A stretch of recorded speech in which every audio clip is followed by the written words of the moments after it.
नमस्कार, मैं हूं Amod Srivastava. Amazing thought, amazing message, amazing information की दिशा में आज एक कदम और आगे। आज के इस दो चिंतन का विषय है बच्चों में संस्कार और योगः कर्मसु कौशलम। आपको ये मेरा वीडियो अच्छा लगे तो लाइक करें, शेयर करें और लाल बटन दबाकर सब्सक्राइब अवश्य करें। साथ ही बेल आइकन दबाना बिल्कुल ना भूलें। आज के इस प्रथम चिंतन का विषय है बच्चों को अच्छे संस्कार देने पर ही ध्यान देना चाहिए। बात बहुत पुरानी है। महाभारत में दो खास परिवार हैं, पहला पांडव और दूसरा है कौरव।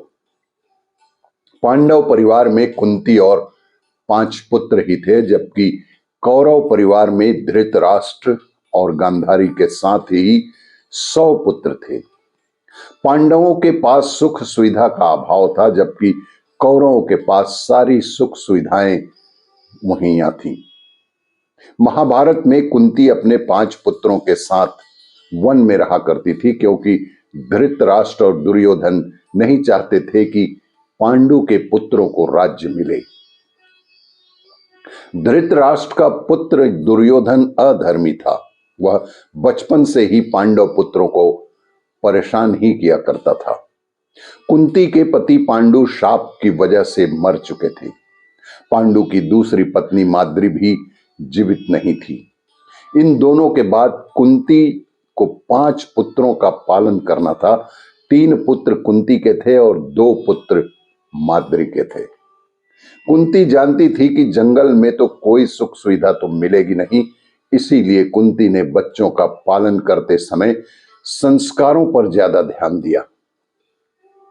वहीं दूसरी ओर कौरव पक्ष में धृतराष्ट्र अंधे थे। गांधारी ने भी आंखों पर पट्टी बांध ली थी।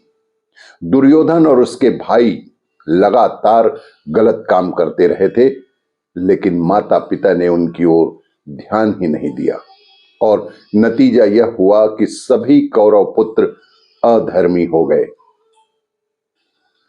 महाभारत युद्ध में जब कृष्ण को यह निर्णय लेना था कि किसके पक्ष में रहेंगे, तब उन्होंने धर्म मार्ग पर चलने रहे पांडव पुत्रों को ही चुना। उनके ही सहयोग के लिए अपने आप को उद्यत किया। धृतराष्ट्र और गांधारी ने अपने पुत्रों को सुख सुविधा की हर चीज उपलब्ध करा दी, लेकिन अच्छे संस्कार नहीं दिए थे। संतान के मोह में धृतराष्ट्र ने दुर्योधन को सही गलत का फर्क ही नहीं बताया और बच्चों को संस्कार नहीं दे पाने की ही वजह से इतना बड़ा युद्ध महाभारत हुआ। आज के इस दूसरे चिंतन का विषय है योगः कर्मसु कौशलम। चित्त वृत्ति का भगवान में विलीन हो जाना ही तो योग है।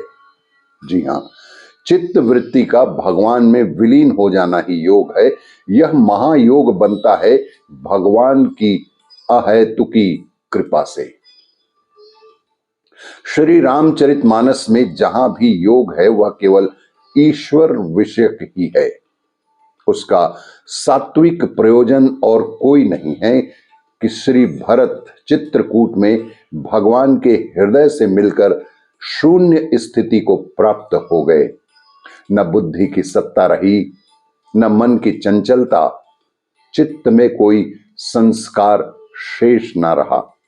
यही स्थिति योग की भी होती है। वह योग करते करते ईश्वर के साथ एकाकार होकर प्रेम रस से भर जाता है। उसकी वाणी अवरुद्ध हो जाती है और मन रिक्त हो जाता है। भक्त का योग जब भगवान से होता है, मन बुद्धि और चित्त के साथ साधन अहम शून्य जाता है। चित्त के साथ साधन अहम शून्य हो जाता है। मन बुद्धि चित्त और अहम की स्वीकृति केवल साधन काल में ही होती है, पर साध्य की परम प्राप्ति में इनकी विस्मृति ही योग है। श्रीमद् भगवद गीता के सभी 18 अध्याय योग ही तो हैं।